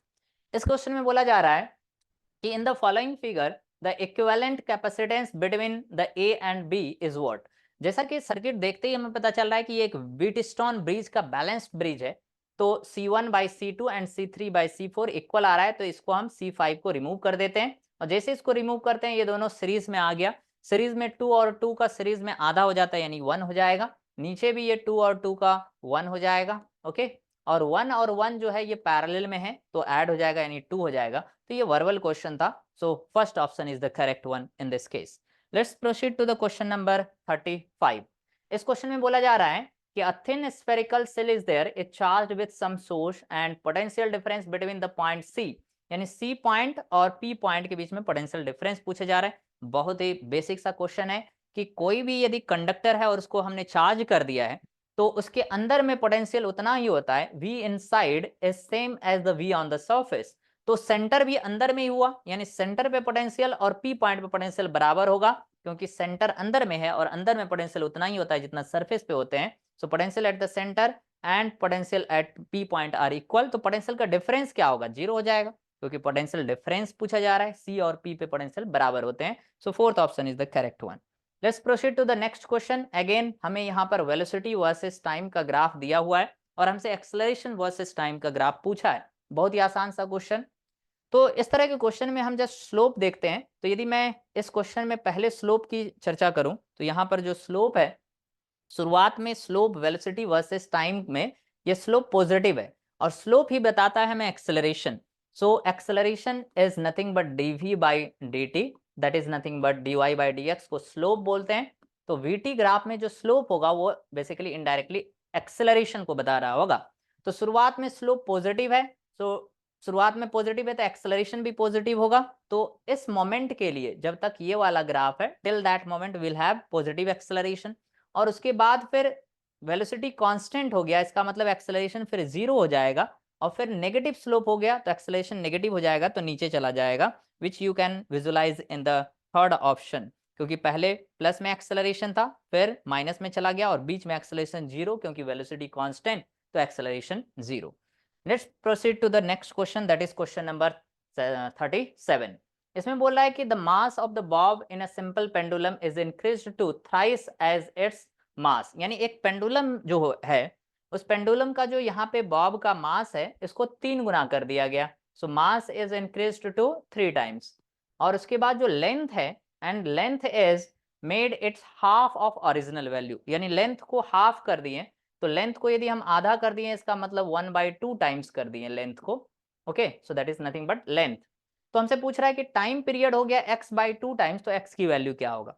तो ये बहुत ही simple सा question है कि time period जो होता है वो 2π√L/g होता है। तो क्वेश्चन में कहीं भी टाइम पीरियड के फॉर्मूले में मास तो नहीं दिख रहा है, इसका मतलब मास की वजह से टाइम पीरियड में कोई फर्क नहीं पड़ेगा, केवल लेंथ दिख रहा है, और लेंथ कर दिया गया है कितना, 1/2 टाइम्स, यानी टाइम पीरियड हो जाएगा 1/√2 टाइम्स। ओके, सो 1/√2 टाइम्स हो गया, लेकिन क्वेश्चन में बोल रहा है कितना हो गया टाइम पीरियड, तो x/2 टाइम्स हो गया। ओके, हमने कितना निकाला, 1/√2 टाइम्स, क्वेश्चन बोल रहा है x/2 टाइम्स हो गया। तो यहाँ से यदि मैं x की वैल्यू निकालूं तो ये 2 इधर चला जाएगा, डिवाइड अपॉन √2, यानी √2 आ जाएगा x की value. Okay, so second option is the correct one. Let's proceed to the question number 38। तो अगेन एक कैपेसिटिव सर्किट आपको प्रोवाइडेड है, बोल रहा है कि the peak current in the circuit will be what. Peak current पूछा है, पिक वोल्टेज आपको दिया हुआ है, सॉरी ये आरएमएस वोल्टेज है, याद रखेंगे। आरएमएस वोल्टेज को पहले पिक वोल्टेज में बदलेंगे तो √2 से मल्टीप्लाई करेंगे, और उसके बाद हमें करंट पूछा है, तो पिक करंट यानी I0, that is nothing but peak voltage divided upon, यहाँ पर इंडक्टिव रिएक्टेंस की वैल्यू, सॉरी कैपेसिटिव रिएक्टेंस आ जाएगा, क्योंकि कैपेसिटिव सर्किट है तो XC लिख लेंगे। पिक वोल्टेज की बात करूं तो ये 210 वोल्ट, ये था आरएमएस वोल्टेज, इनटू √2 से मल्टीप्लाई कर देंगे तो ये पीक वोल्ट हो गया, और XC की वैल्यू 1/C ओमेगा हो जाता है। So just we need to plug the value over here. So 210 √2 divide by 1/C omega. C capacitance की वैल्यू 10 माइक्रोफैराड है, तो 10 इंटू 10⁻⁻6 हो जाएगा। और ओमेगा की बात करूं तो ओमेगा होता है 2π इंटू फ्रीक्वेंसी, तो ये हो जाएगा आपका 2π into frequency, frequency is 50 hertz. अब ये वाला चीजें पूरा नीचे का नीचे है तो ऊपर चल जाएगा, और ये सिंपल कैलकुलेशन करेंगे और पिक करंट की जो वैल्यू आ जाएगा that will be 0.93 ampere. So second option is the correct one in this case. Okay, I hope you all are getting this. So let's proceed to the next question. अगला question है question number 39। इस question में बोला जा रहा है कि हमें टेम्परेचर वर्सेस वॉल्यूम का ग्राफ दिया है, वाई एक्सिस पर टेम्परेचर है, एक्स एक्सिस पर वॉल्यूम है। तो कौन सा ग्राफ में जो P1 P2 P3 प्रेशर है, कौन सा ज्यादा है कौन सा कम है। जब भी इस तरह का सिचुएशन हुआ तो हम अपना इक्वेशन भी उसी फॉर्मेट में बना लेंगे, y और x के टर्म में। तो हमें तो इक्वेशन पता है PV equal to nRT, that is the equation of state. Y axis पर टेम्परेचर रखना है तो टेम्परेचर इक्वल टू मैं निकालूंगा, तो टेम्परेचर इक्वल टू हो जाएगा P divided by NR and this whole into volume. अब ये y एक्सिस पर है आपका, और ये जो है आपका ये एक्स एक्सिस पर है, तो जो स्लोप है ग्राफ का that is equal to slope, यदि मैं लिखूं यहां से, slope is nothing but p divided by n r. अब जिसका स्लोप ज्यादा उसके लिए प्रेशर भी ज्यादा।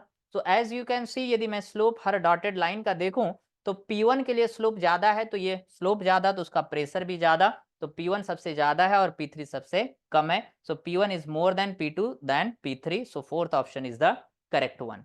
Let's move to the next question, that is question number 40। तो इसमें बोला जा रहा है क्वेश्चन नंबर 40 में, an iron bar of length L has a magnetic moment M, it is bent at the middle and length such that it makes an angle 60 degree with each other, the magnetic moment of this new material magnet is what? तो question में बोला है कि एक ऐसा material था और इस मटेरियल का टोटल जो मैग्नेटिक मोमेंट, कहने का मतलब कहीं नॉर्थ होगा साउथ होगा, और साउथ टू नॉर्थ डायरेक्शन होता है किसका, मैग्नेटिक मोमेंट का, विच इज m। अब इसको बेंड कर दिया गया बीच में से, so from middle it is bent at an angle 60 degree, तो सिचुएशन कुछ ऐसा हो गया, ओके। और ये एंगल हो गया कितना डिग्री, 60 डिग्री। अब इस क्वेश्चन में एक ट्रिक ये है कि आधे पार्ट का मैग्नेटिक मोमेंट m/2 हो जाएगा, ये भी m/2 हो जाएगा, लेकिन यदि मैं डायरेक्शन की बात करूं तो यहाँ साउथ है और यहाँ नॉर्थ है, तो यहाँ जो इंड्यूस्ड पोल होगा ये नॉर्थ होगा और यहाँ साउथ हो जाएगा। डायरेक्शन ऑफ डायपोल या मैग्नेटिक डायपोल वो होता है साउथ टू नॉर्थ, तो एक डायपोल साउथ टू नॉर्थ इधर बन रहा है और एक इधर बन रहा है। अब ये दो वेक्टर के बीच का यदि मैं एंगल देखूं तो इसको यदि मैं आगे ऐसे बढ़ा दूं तो ये हो गया पहले डायपोल का डायरेक्शन और ये हो गया दूसरे डायपोल का डायरेक्शन। ये एंगल 60 है, तो हमें दोनों के बीच का जो एंगल लेना है वो 120 डिग्री है, ना कि 60 पे बेंड किया गया है। बट जो दो डायपोल बना m/2 और m/2, इसके बीच का एंगल जो है वो 120 है, क्योंकि डायरेक्शन का खेल है यहाँ पे। और यदि 120 डिग्री हो गया तो मैग्नेटिक मोमेंट m नेट जब मैं निकालूंगा तो ये हो जाएगा अंडर रूट ऑफ पहला का magnetic moment that is m/2 का स्क्वायर प्लस m/2 का स्क्वायर, और उसके बाद फिर यहाँ पे 2 m/2 क्योंकि 2ab और cos 120 ये माइनस हाफ आ जाएगा और ये पूरा सॉल्व करेंगे, so this is nothing but m/2, so second option is the correct one in this case, okay. Now let's move to the question number 41। तो 41 में बोला जा रहा है इस क्वेश्चन में कि the minimum energy required to launch a satellite of mass small m from the surface of earth to whose mass is capital M, यानी सैटेलाइट का मास स्मॉल m दिया हुआ है और अर्थ का मास कैपिटल M है। रेडियस यहाँ पे है कैपिटल R सर्कुलर ऑर्बिट का, और एल्टीट्यूड 2r पर इसे पहुंचाना है। तो हमसे पूछ रहा है कि उसमें एनर्जी कितना प्रोवाइड करनी पड़ेगी, ओके। अब ये जो 2r है that is from the surface of अर्थ, इस बात का हमें ध्यान रखना है। तो कहानी का यदि मैं डायग्राम यहाँ पे ड्रॉ करूं तो दिस इज द अर्थ, और अर्थ का रेडियस कितना है capital R, and there is a satellite on the surface of the earth, तो ये मान लेते हैं सैटेलाइट है, ओके। और इसको यहाँ से लॉन्च करके एक ऐसे ऑर्बिट में पहुंचाना है जिसका सरफेस से हाइट है 2r। तो सरफेस से यदि हाइट है 2r तो उस ऑर्बिट का टोटल रेडियस जो हो जाएगा वो हो जाएगा 3r, ओके। यानी यहाँ से लॉन्च करके इसको यहाँ पे सैटेलाइट को पहुंचाना है, तो इस प्रोसेस में इसको कितना एनर्जी देना पड़ेगा, that is what we need to find in this question. तो जब भी इस तरह का क्वेश्चन हमें पूछा गया तो हमें जस्ट चेंज ऑफ एनर्जी निकाल लेना है और उतना ही एनर्जी हमें इसे प्रोवाइड करनी पड़ेगी। यदि मैं सरफेस पे बात करूं तो सरफेस पे इसका जो इनिशियल एनर्जी रहा होगा वो सरफेस पे ये रेस्ट में है, तो काइनेटिक तो नहीं होगा, केवल पोटेंशियल एनर्जी होगा, और पोटेंशियल एनर्जी होने के कारण इसकी जो वैल्यू होगा that is minus of Gmm divide upon r, इतना एनर्जी था। अब जब ये फाइनली ऑर्बिट में पहुंच गया तो इसका जो टोटल एनर्जी हो जाएगा यानी E फाइनल जो हो जाएगा वो इसके पास काइनेटिक भी होगा और साथ ही साथ पोटेंशियल भी होगा। द रीजन बीइंग कि ये ऑर्बिट में घूमेगा भी और हाइट पे भी पहुंच जाएगा, तो इसलिए इसका टोटल एनर्जी लिखना पड़ेगा जब फाइनल एनर्जी की बात होगी। टोटल एनर्जी जो होता है उसका फॉर्मूला होता है minus Gmm divided upon 2r होता है, 2r और ऑर्बिट का जो रेडियस है दैट इज 3r, यहीं पे कैलकुलेशन में हो सकता है गलती हो। अब हमें जस्ट इसका चेंज निकाल लेना है और ये चेंज ही क्या हमें बताएगा, एनर्जी रिक्वायर्ड।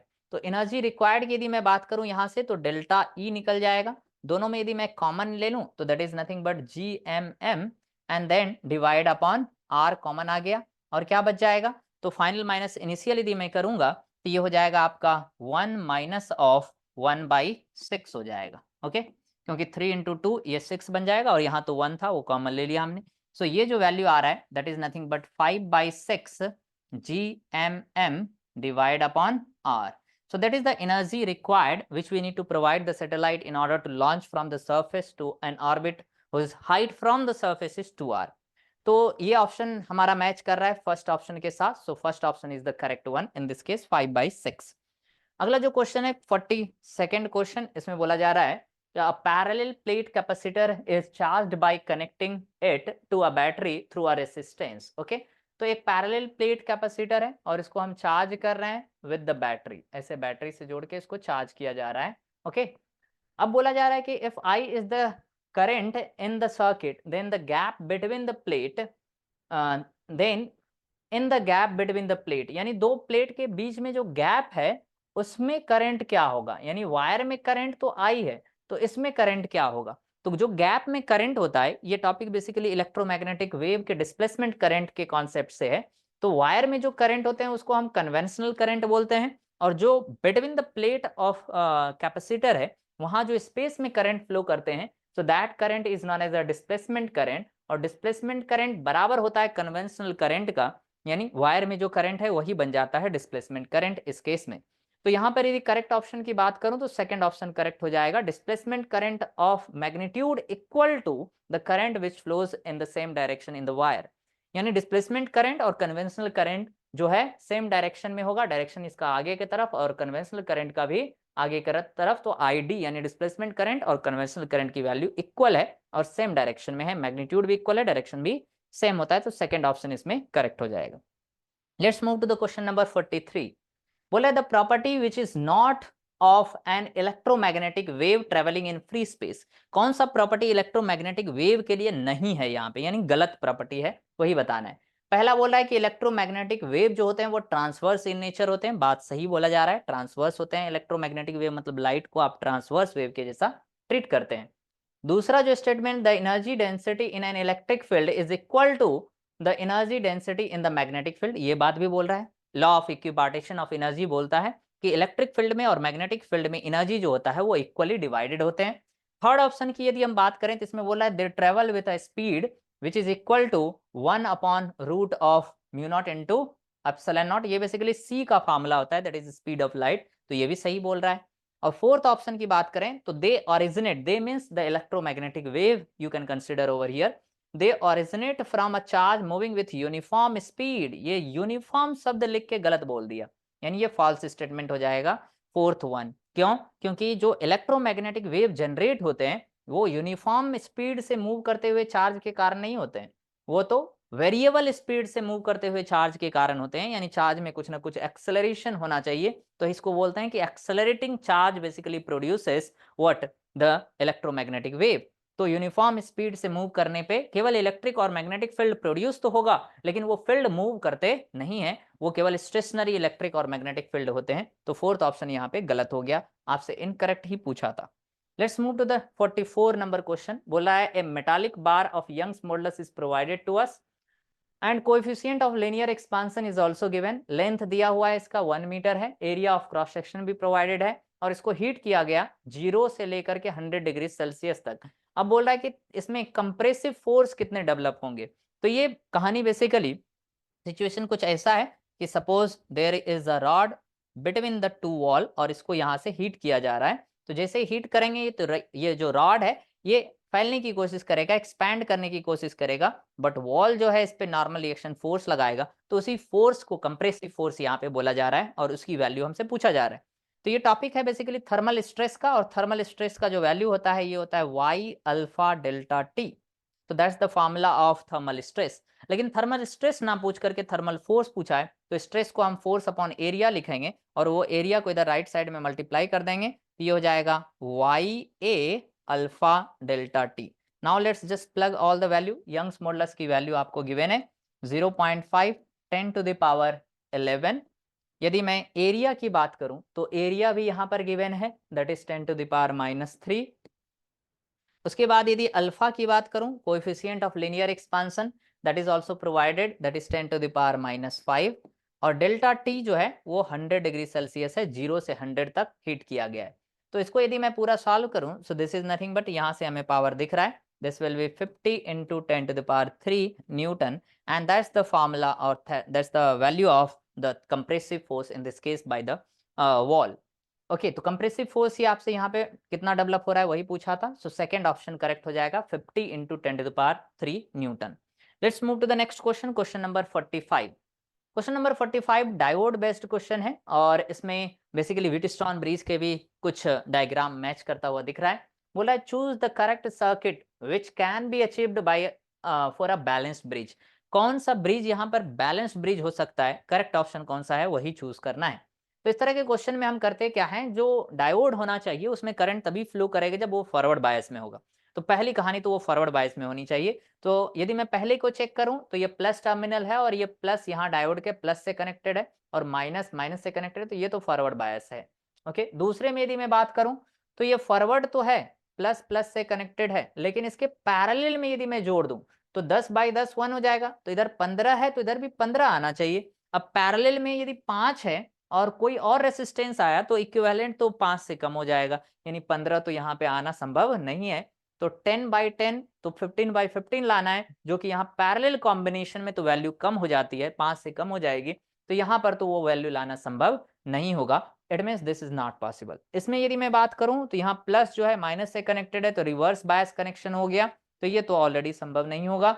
इसमें भी यदि बात करूं तो ये भी रिवर्स बायस कनेक्शन है, तो ये भी नहीं हो जाएगा, क्यों, प्लस कनेक्टेड है माइनस से डायोड का। तो एक ही बचा, ये कैसे संभव है, तो ये 5 हो गया, और डायोड का फॉरवर्ड रेसिस्टेंस ऑब्वियसली यहाँ 10 होगा, 10 और 5 मिलके 15 हो जाएंगे, ऊपर 10/10 1 हो गया और 15/15 1 हो गया। It means it is a balanced Wheatstone bridge condition, so that is the possible, so first option is the correct one in this case. Let's move to the next question, question number 46। बोल रहा है कि a seat is placed on a horizontal surface in front of a strong magnet। एक magnet के सामने कोई एक seat रख दिया गया है इस तरह से, तो सपोज दिस इज द कोई एक प्लेट है, और यहाँ पे एक मैग्नेट के सामने, suppose this is a magnet, north pole and south pole, और नीचे सीट रख दिया गया है। तो इसमें पूछ रहा है कि a force is needed to, किस केस के लिए हमें फोर्स चाहिए होगा। पहला ऑप्शन बोल रहा है hold the seat there if it is magnetic. यदि ये एक मैग्नेट है और ये आयरन है, आयरन का बना हुआ है, तो ऑब्वियसली जो आयरन और मैग्नेट के बीच में फोर्स लगेगा, तो ये प्लेट मूव ना करे मैग्नेट की तरफ, तो उसको पकड़ के रखने के लिए हमें कुछ ना कुछ यहाँ पे फोर्स लगानी पड़ेगी इस तरह से, यस और नो, तभी ये मूव नहीं करेगा। तो पहला स्टेटमेंट तो सही बोला जा रहा है। यदि दूसरा स्टेटमेंट की बात करूं तो hold the seat there if it is non magnetic, non magnetic है तो फोर्स तो होगा ही नहीं, तो ये तो गलत हो गया, क्योंकि नॉन मैग्नेटिक, मान लीजिए प्लास्टिक का सीट है और उसके सामने कोई मैग्नेट है, तो मैग्नेट प्लास्टिक के सीट को अट्रैक्ट नहीं करता, तो वहां पर हमें फोर्स की जरूरत नहीं है in order to hold the plate. Okay, तो ये दूसरा गलत हो गया। तीसरा की बात करूं तो move the seat away from the pole with a uniform velocity if it is conducting. Okay, तो कंडक्टिंग है तो फिर से कंडक्टिंग बोल दिया, तो कंडक्टिंग मटेरियल मतलब मेटल मान लेते हैं, आयरन मान लेते हैं, और आयरन के केस में तो फोर्स लगाना पड़ेगा, तो ये बात सही बोल रहा है, तो सी भी सही हो गया, यानी फर्स्ट सही था और सी सही हो गया। डी की बात करें तो move the seat away from the pole with a uniform velocity if it is both non conducting, नहीं नॉन कंडक्टिंग है तब तो फोर्स लगाना ही नहीं पड़ेगा, फिर से ये गलत हो गया। ओके, सो इसमें ऑप्शन ए और सी केवल सही है, सो obviously the second option is going to be the correct one. Let's proceed to the next question, question number 47। इस क्वेश्चन में बोला जा रहा है कि if the plate of a parallel plate capacitor is connected to the battery are moved closer to each other, यानी ये मान लेते हैं कोई एक पैरेलल प्लेट कैपेसिटर है और ये कनेक्टेड टू द बैटरी है, यानी बैटरी से कनेक्टेड है, और बैटरी से कनेक्टेड सिचुएशन में दोनों प्लेट को हम दूर मूव कर रहे हैं क्लोजर टू ईच अदर, यानी सेपरेशन जो है उसको घटा रहे हैं, डी को हम क्या कर रहे हैं, कम कर रहे हैं, दोनों प्लेट के बीच का जो गैप है वो घटा रहे हैं। तो इस सिचुएशन में क्या होने वाला है, the charge stored in it increases, charge की वैल्यू इंक्रीज होगा। तो इसके लिए हम कहानी बेसिकली एक सीक्वेंस में लिखते हैं। सबसे पहले बात करूं यदि मैं कैपेसिटेंस का, तो फॉर्मूला होता है epsilon not a by D, और डी को हम कम कर रहे हैं तो कैपेसिटेंस बढ़ेगा। अब यदि मैं चार्ज की बात करूं तो Q इक्वल टू होता है सी वी।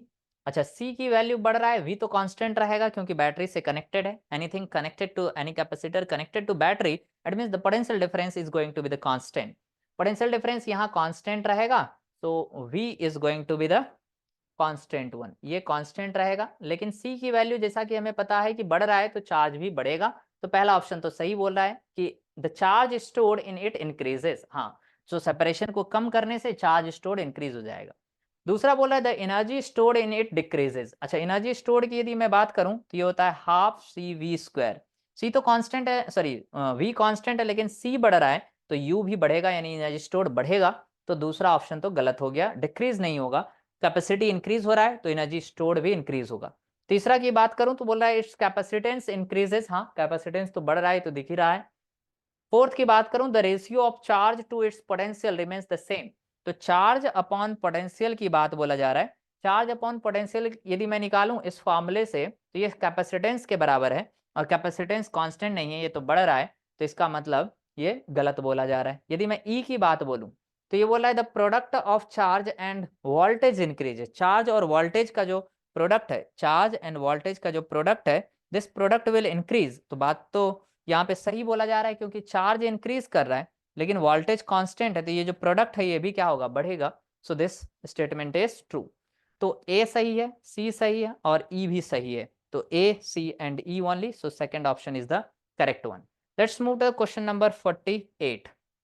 इसमें बोला जा रहा है कि two heater are there A and B have the power of 1 kilowatt and 2 kilowatt.